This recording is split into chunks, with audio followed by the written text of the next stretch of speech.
I struggled a little bit.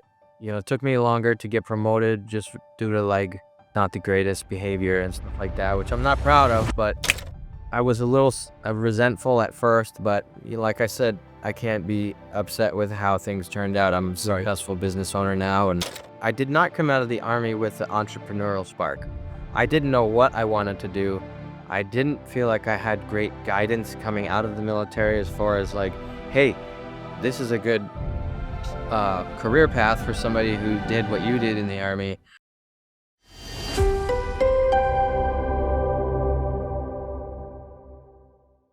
So welcome to Veterans Corner. I'm George Hinestrosa, an Air Force and Army retired veteran of 25 years and business owner for 9.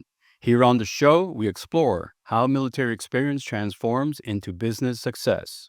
Each episode features veterans who've built thriving businesses, sharing strategies that turn military training into entrepreneurial advantage. The mission is to inspire and equip transitioning service members with practical knowledge and real-world insights from veterans who've built their businesses in many different industries. And today's guest is Scott Houle. Welcome to Veterans Corner, Scott. Hey, happy to be here. Excellent. So, Scott is the founder and CEO of Talent Shark LLC. What does it take to serve your country, pivot to an entirely different career, and then turn to build a thriving business from the ground up? Today's guest knows that journey intimately. Our guest started his professional life as an NBC, or Nuclear, Biological, and Chemical Specialist in the U.S. Army at Fort Polk, Louisiana. After receiving an honorable discharge, he didn't follow the typical path.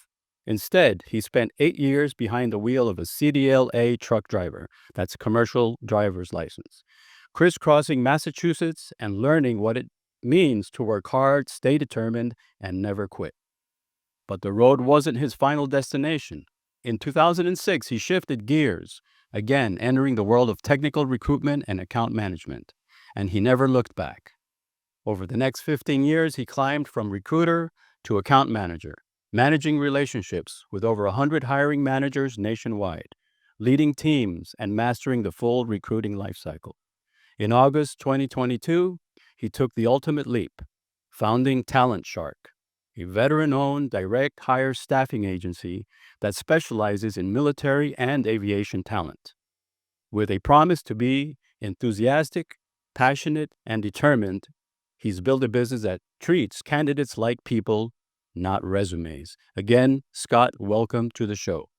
That was a pretty good summary of the events that took place. Yeah, we could have gone on for another hour, but you have a lot of stuff there. But, I just figured I like the audience to know who is being interviewed. Sure.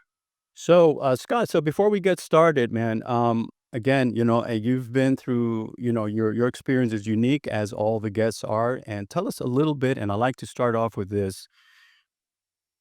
How was it when you were young? What prompted you to join the military? Did you have family? Did you have a mentor? Did you watch a lot of war movies like I did back then?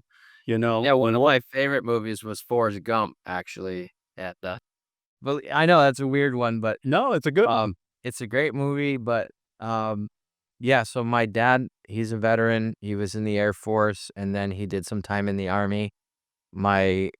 His dad, my grandpa Ed, he was in the Marines. My uncle is in the Marine Corps. And then on my mom's side, my grandfather on that side is in the Navy. So we have a lot of military in my family. But that honestly wasn't what made me join or made me decide to even look into it. I wasn't like the smartest and best decision-making teen. As we all weren't. Made a lot of mistakes and sort of kind of hit rock bottom at one point, around 18, 19 years old. And it just got to a point where I'm like, I don't even know what to do with my life right now. And one of my mom's friends, who was also a veteran, suggested, hey, why don't you look into the Army? Now, I'll be honest with you, I thought the Army only had one job, infantry. That's what I thought the Army was. And Yeah. I had no idea that there was hundreds of jobs to choose from. So after doing a little research, I'm like, hey, this actually seems pretty badass. So I decided to go talk to a recruiter, and it was like immediately signed up and said, you know what, this is what I'm gonna do. I turned my life around, and I think the military, it was probably one of the best things that happened to me. Mhm. Excellent. Yeah, and it's funny that you mentioned all that. I think you're one of the first guests that has mentioned that piece of you can almost find um, every job that is in the civilian sector. You can almost find an equivalent in the military in some way, right? Like, Yeah. and I would encourage well people that are already in, but I would encourage people to just to acknowledge that for giving advice to younger people because now the trades and all these things, HVAC and metallurgy and even carpentry, all these things can be found in there. Even food, right? Food, how to prepare food, how to be Yeah. a food, what do you call that? Um, it's a job in the Army. Right. Yeah. Yeah. Excellent. So tell us a little bit. So your experience, your first few years in the Army as an NBC specialist, what was it being coming up through the enlisted ranks and tell us a little Well, bit about how what pros and cons NBC, because we all have them. yeah, NBC wasn't actually my first choice. It was kind of one of those, I hate to say it, and don't crucify me for this, but it kind of felt like a bait and switch at MEPS. Um, I originally had signed up for something in like the dental field because I just thought, hey, I scored high on my ASVAB. They said I can choose any job I want. I want to choose something that I think is going to have a a better future after the Army. Mm. So I tried to sign up to do like something in the dental world, even though I have no clue about anything dental wise. And when I got to MEPS, they said, "Hey, that job you wanted is not available, but we have this really cool job called NBC." And they showed me the video and hyped it up, and I was like, "Okay, sure, just give me the job, I'll take it, whatever." Um, and it's nothing against the chemical core. It's just what I saw on the video versus what I experienced or got to do was significantly worlds apart, very different. Um, as far as, coming up through the ranks, if you just do what they say, just do what they say and keep your head down. If I could go back and do it now, I would have got promoted a lot faster. Um, I took a lot of my bad habits with me into the Army. Obviously, some of them got worked out, going through basic training and learning how to be a soldier and discipline and that sort of thing. But there's still that side of you, or at least for me, that kind of have a little bit of irresponsibility. So to be honest with you, coming up through the ranks, I struggled a little bit. It took me longer to get promoted just due to like, not the greatest behavior and stuff like that, which I'm not proud of, but Right. I'm glad how it turned out now at this point. But that to answer your question, how was it coming up in the ranks? It Yeah. was interesting. Interesting, huh? Yeah. Wow. So at what point, so you spent how long again? Your time? So I signed up for 5 years, but I got a medical discharge under honorable conditions after 2 years. And I was a little resentful at first, but like I said, and I'll Mhm. continue to say it, Right. I can't be upset with how things turned out. I'm a Right. successful business owner now, and Right. but to answer your question, I was in for 2 years. Okay. Okay. Wonderful. So did you have the entrepreneurial bug in you for the long time? Did you discover that while you were in the service? Tell us a little bit about uh, Um, your transition, right? So you're now being medically discharged. What was at that point? What was going through your mind? yeah, Um, to be honest with you, I always wanted to be a musician. mhm. Um, Even before the Army, I thought my path was, I'm gonna be a musician. That didn't work out. It just didn't. Um, During my time in the Army, I still thought I could be a musician. Um, Getting out of the Army, I still thought I could be a musician. It was always sort of my fallback plan was to be a musician, be a musician. But, Mhm. what was your question again? I'm sorry, I got sidetracked there. So like as you were transitioning, as you were getting ready, and now you're going to be medically discharged. Yeah. Yeah, and you're on the right track for answering. These things are going through your mind, your fallback plan to be a musician, and you're still young. You're a young man still. And all of us, I mean, I even had that that was one of my dreams, to be a musician. I just started, I picked up the guitar 5 years Yeah. ago, finally. Now I've got like 5 guitars and bass and everything, but I've had to teach myself the hard way, right? During COVID, I said, well, I've got nothing to do during COVID. Let me at least use your time wisely. So, Okay, so to answer your question, I did not come out of the Army with the entrepreneurial spark. I didn't know what I wanted to do. I didn't feel like I had great guidance coming out of the military as far as like, hey, this is a good career path for somebody who did what you did in the Army. I didn't really have that guidance. If there was a recruiter like me that was in touch with me to sort of guide me to these are some options for you, I think I would have been in a much better mm, place. Um, when I got out of the Army, again, not an entrepreneur whatsoever. I got lucky. I got a job at a recruiting company because of my wife at the time. Her father worked at a recruiting company, and they saw something in me and gave me a chance, and I just happened to be really good at it. Had no experience whatsoever. Still, mhm. no entrepreneurial spark. I didn't get my entrepreneurial spark till around 2017, believe it or not. Um, I was truck driving, and I got my first job as a Class A truck driver, Mm. hauling gasoline, diesel, and jet fuel, which is crazy. But and I'll make this brief. There's a Go problem ahead. with there's a problem with that industry is the sloshing of the liquid moving around in those tanker trucks. Mhm. And within a couple of days of driving, I came up with an invention to stop the slosh completely. Mm. And when I got that idea, I decided I want to see this to fruition.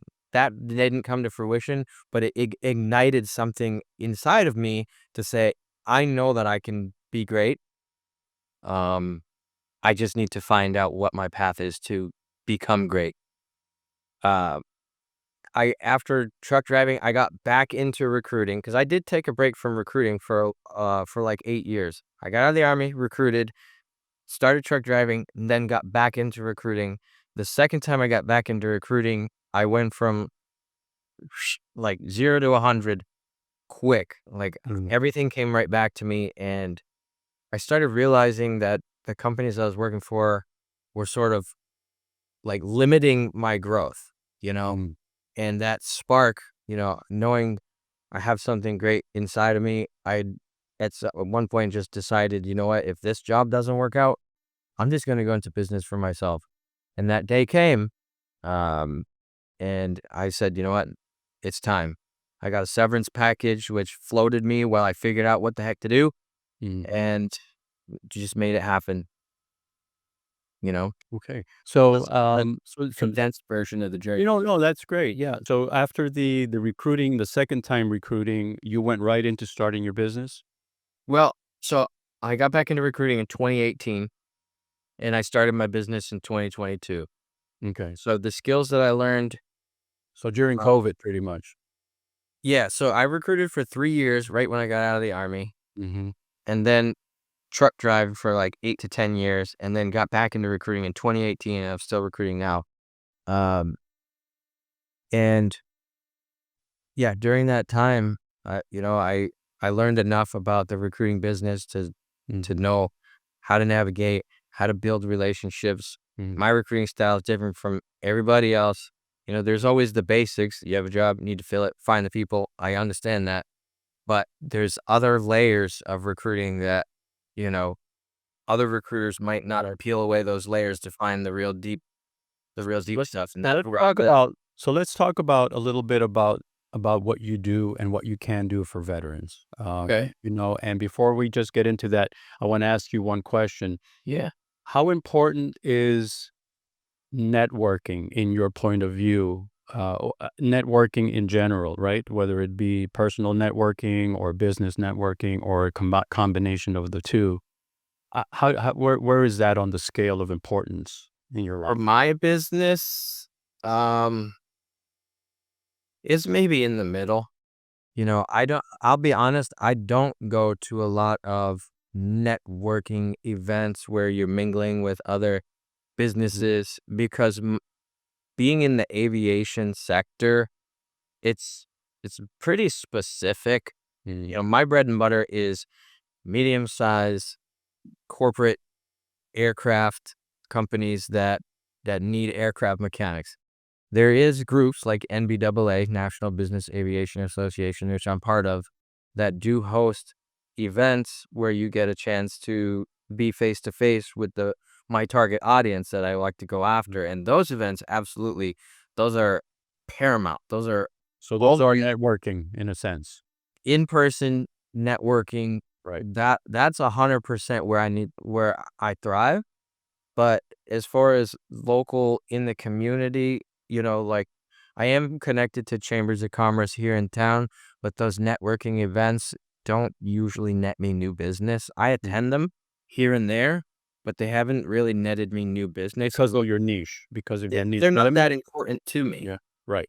So let me ask you this. So how did you get into that niche? How did you get into the aviation and the aircraft thing? Because, you went from NBC to recruiter to truck driver to recruiter, and now you're in the aviation recruiting business for Yeah. a certain talent, right? So, and then later we'll get into what exactly you're recruiting for. So my first time recruiting and second time recruiting was in the engineering field, engineering, CAD design, that sort of thing. Computer. Um, Yeah. but on the second time that I got into recruiting and got into account management, I was handed an account that was an aviation company that builds airplanes, and they happen to have a lot of openings for aircraft mechanics, which wasn't our typical niche, but they handed me the account and said, "You can place 100 people here if you get in." And I did that. I got in, and I really liked it. And, I've been a fan of aviation, uh, subconsciously since I was a kid. My dad used to take me to air shows, and I always thought that stuff was really cool. And then, being in the military, I got to ride in Black Hawk helicopters from time to time, and that was really life-changing and awesome. Mhm. Um, but, I got to jump out of those. yeah, that's so cool. When I started Talent Shark, I rekindled the relationship with that company that I was doing placing the aircraft mechanics with, and then I got another company and they had 500 openings, and I said I need to stay here for a while, and I just Mhm. put everything I had into building that network of aircraft mechanics, and then other companies started noticing, and that's sort of how I got into being an aviation recruiting niche. Um, I do still have engineering clients. It's just the bulk of what we do in my database is just full of aircraft mechanics now. Um, so like I said, if there's companies out there that need help and they're not in aviation, I can still help you. Um, but if you're in aviation, I can absolutely help you like that. Mhm. So, let me ask you this then, just comes to mind, right? Because I was prior Air Force before going into psychological operations in the Army, but I worked on missiles, Minuteman threes. But so do you keep in touch with maybe certain Air Force bases as they're, when people are retiring or getting out? Do you go to those events as TAP events, transitioning veteran events, or I'm glad you brought that up because I have been meaning to do that. yeah? I tried to get in touch with as many military bases as I could. Hmm. Um, it's not the easiest. You may have to go in person, right? It's something that one of those things where you may have to really go and say, look, I have something to offer the outgoing airmen or the outgoing from the Marines or from any service. They all have aviation. Yeah. It's like, Air Force guys, definitely. I've placed a lot of Air Force vets, C-17 mechanics, C-130 mechanics, any airplane mechanic, F-15, F-18s, all the aircraft guys, whether you're ground support or crew chief or anything with the engines, any part of the aircraft, I can usually find something for you, and I know what licenses you need as a civilian on the civilian side in order to get those jobs. Because a lot of guys, I think when they come out, they think, hey, I did all this for 8 years or whatever. I should be able to get a job right away. And that's just not always the case. You have to go and see certain FAA representatives. You have to get certain paperwork signed off while you're still in the military in order to be able to achieve those licenses when you come out as a civilian. So I can sort of guide people on who to call, what to do, that sort of thing, to help to make sure that they are prepared when they get out. Sure. Yeah. Yeah. So there's another idea then, right? Just to follow up on, yeah, absolutely. I think military bases that have aviation on them would definitely be a place. You may have to go and visit some personally, right? And try to talk to the commander of the base or There's a get, couple around. I live pretty close to, I go to Pease International Air Force Base up in Portsmouth, New Hampshire. I go there every so often. I have a client that works on the other side of the airfield. Um, Fort Devens is pretty close to me. I think that's an Army base. Hanscom Air Force Base is not far from me. New Boston Air Force Base is not far from me. Those are all the ones that are sort of within driving distance or within a reasonable distance that I could potentially. right. Could Yeah, there's the gold mine there. The gold mine and the gold mine is both ways, right? You get to do some business, but at the same time you bring a service to the transitioning military personnel that need those jobs, right? And so that's something that and thank you for bringing all of that up. And this is why I like to ask these questions.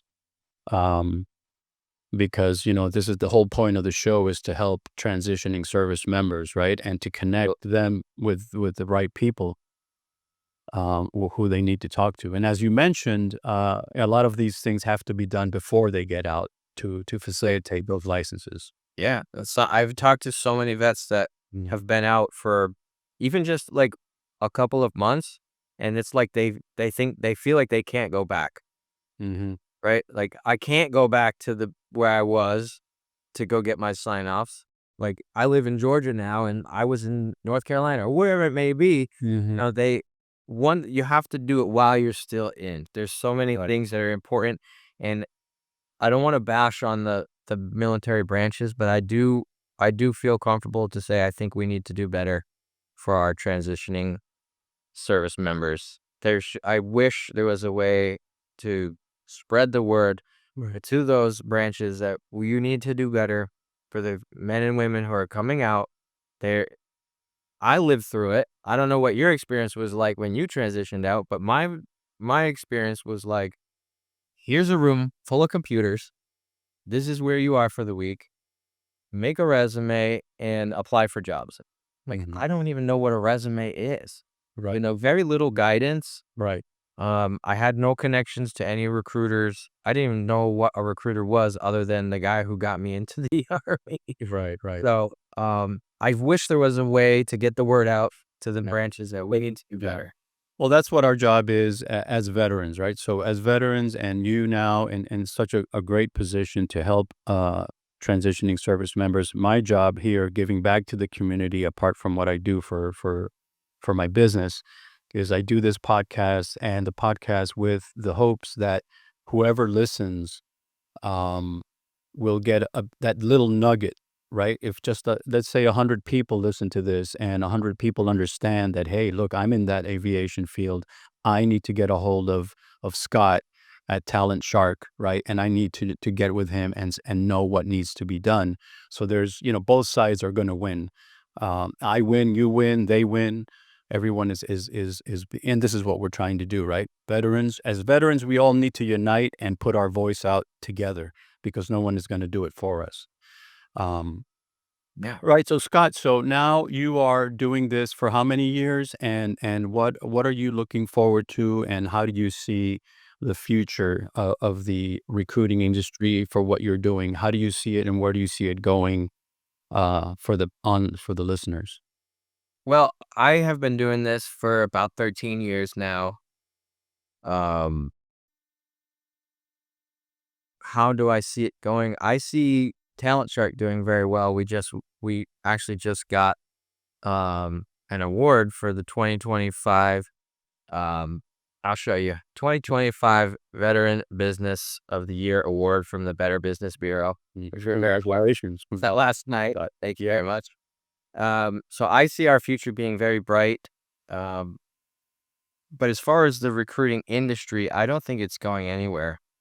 A lot of people say that, AI is going to take over recruiting, but that's not that possible, especially for a business like mine. We built our name from being personable, from making genuine connections with every single candidate, treating candidates like candidates, not like resumes. Our that's really how we built our name, and I don't see that going away. I see that strengthening and getting stronger and better. Great. But as far I don't know if that answers your question. Yeah, no, yeah. So it's just kind of like, I'm just, every business and every industry, you know how they say that industries and businesses go through phases and through cycles, Yeah. So like, for instance, back in the 60s, 70s, and even 80s, maybe you could get a job and stay in that career for 20 years and retire. Yeah. Now, every 3 to 5 years, people are switching careers, right? So it's like, that's why I ask, right? The aviation thing and the mechanics, this is an ongoing thing, obviously, because Yeah. planes are everywhere. Yeah, aviation there's a very big need all the time. And as far as can you be a recruiter for a long time? Absolutely. There's a lot of people in the industry that are much older than me that are still going to work, recruiting, managing accounts.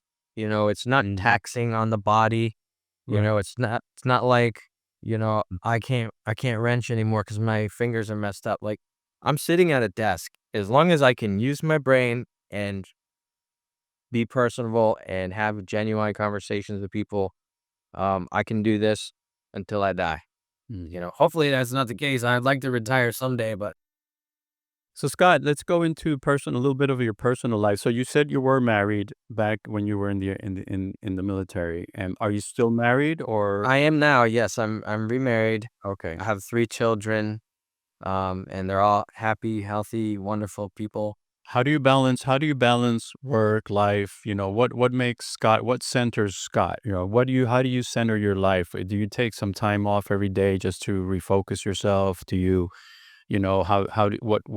what importance is there for personal time, meditation, or things like that? Yeah. Or even, practice?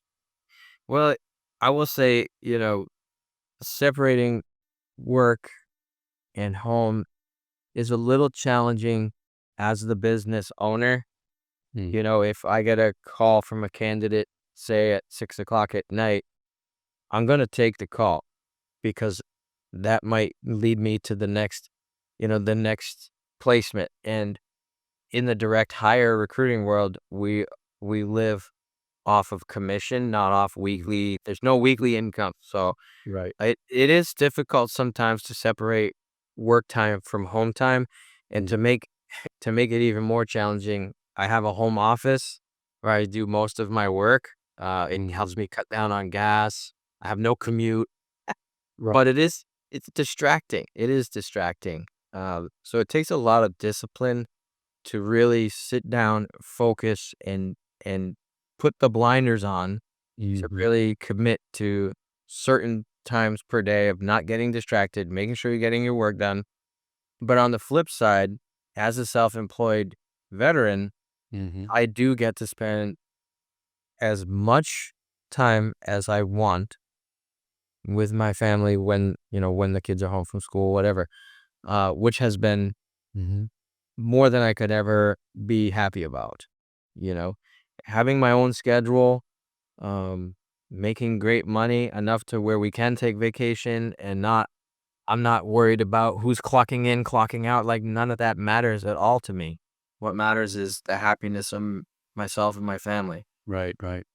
Tell me something. So now, as a veteran, and do you carry a lot of that, your military background? Do you carry that? when you speak to people, do they know you're a veteran? Do you bring that out? Is that something that you identify with on a daily basis or during your conversations with potential talent or potential hirees or Um, how much of that do you carry with you? sure. I mean, I'm very proud to be a veteran. Even though my time in the military was short, I am very proud to be a veteran. It's in my email signature. Um, so, but most of my interactions with my candidates is over the phone. And it's not like it's the first thing I tell them is, hey, I'm a veteran. If they ask about it or if I see on their resume that they're a veteran, absolutely, I'll bring it up. But I don't I don't know if the way I carry myself or talk to people, if they can tell right off the bat that I'm a veteran. Mhm. But my website says it very clearly. My email signature says it clearly. Again, if I see that they're a veteran, I'm gonna bring it up because I want to thank them for their service and connect with them on that level, so they know that they're talking to somebody who's been through some of the same stuff as them. And for candidates who are veterans, I always spend a little extra time to make sure their application is perfect, to give them the best shot of getting hired. Um, I have some people have said in person that they could tell I was a veteran, and I don't know what quality about me puts that off.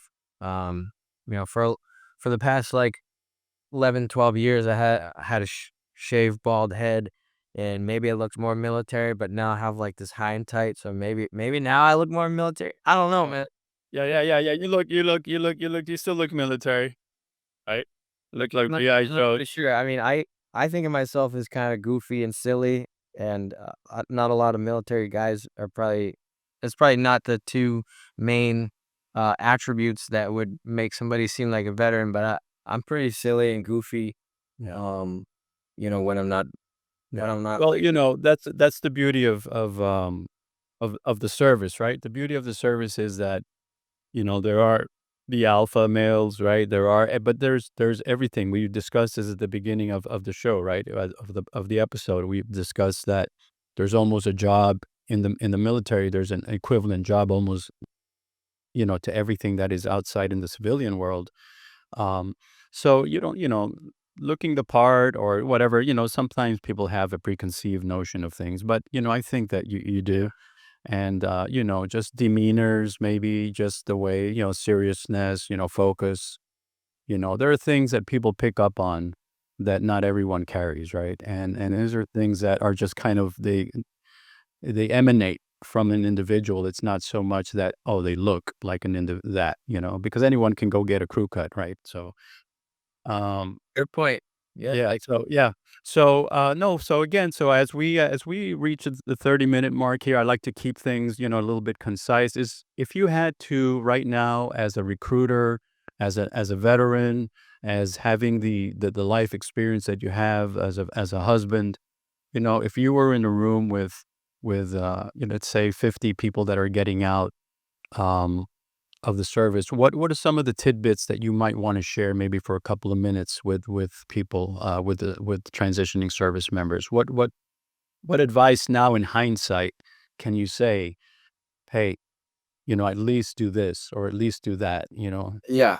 I mean, if they're in the aviation, if they're in had anything to do with aviation during their time in the service, I would say make sure you get your sign-offs, or at least try to get your sign-offs. What that means is you get credit for your time for what you did on airplanes that transfers into the civilian world. Hmm. Okay. And I guess I would say somewhat similar of the same thing to people in non-aviation careers is make sure you keep a hold of all your records of stuff that you did, because there's actually schools out there. If people are planning to go to, say, college when they get out, use their GI Bill, there's a lot of colleges out there that will now give you college credits for the stuff that you did while you're in the military. Hmm. And I will also let them know, hey, if you're not sure what you want to do when you get out, at least stay in touch with me. And when you do decide, I can try to help put you or help you find good companies that align with what you've done in the military. That's wonderful. what I would do. I had 50 people. I'd hand out 50 business cards and say, Yeah. please Yeah. stay in touch with me. Absolutely. Call me anytime. I'm All right. not hard to reach either. Right. Got it. And all of your links and everything will be put on the video when we edit it and put it out. So all your contact information will be there. And Okay. again, this show is about you guys, the veterans who are doing it out there. We're trying to get away from the homeless veteran narrative. We're trying to get away from the woe is me veteran narrative. We want to bring out the veterans that are doing it in the community, the veterans that are pushing and carrying the flag forward, right? Very So good. this is the whole focus of this program. Really, to tell you the truth, I get nothing out of it other than the satisfaction of doing this. So thank you, Scott, again for being with us today. And as we wrap this up. Again, today's Veterans Corner wrap up. A huge thank you to Scott Houle for sharing his journey. If this story inspired you, don't forget to like, comment, subscribe, and share. Join the conversation by sharing your thoughts or experiences in the comments. Until next time, keep pushing forward, stay strong, and remember, you're not alone. Thank you, Scott, again for being on the show. God bless you, and we will definitely be in touch, okay? We want to bring this news. I think you have a lot to offer, a lot of veterans out there, and I think we just need to focus that, and I can help you do that. All right, my friend, God bless you, and we'll see you soon. Thanks.